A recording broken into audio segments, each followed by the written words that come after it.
In the featherweight division at UFC 312, you got Jack Jenkins taking on Gabriel Santos. And this is a very high level fight. It's your main event in the prelims, the last fight before the pay-per-view card. Let's get into it. Jenkins 13-3 from Australia, so he's fighting at home. Santos, on the other hand, from Brazil, he's 11-2.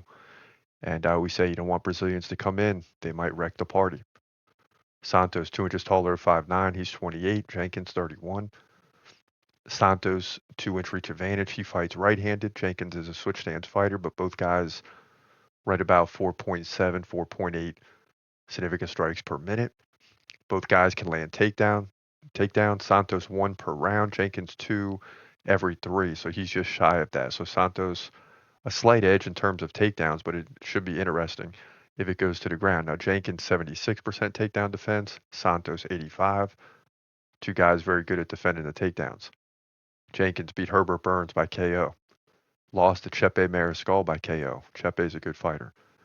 Beat Jamal Emmers by split decision. Don Shanis by unanimous decision. So he's won 3 of the last 4.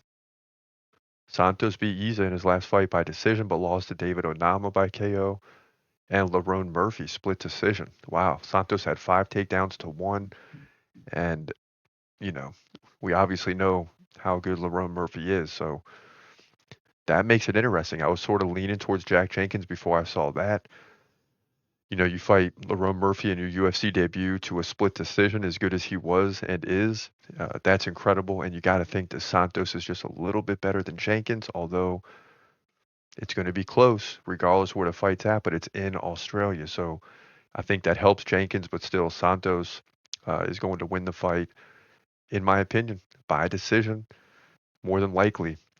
Some of this fight will be on the ground, but it'll be equal on the feet, but I think Santos lands more takedowns like he did against Lerone Murphy. He's good for 3 or 4 in this fight, or 2 or 3 because it's 3 rounds.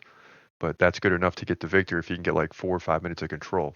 He'll do so by decision and move to 12-2, featherweight division, UFC 312.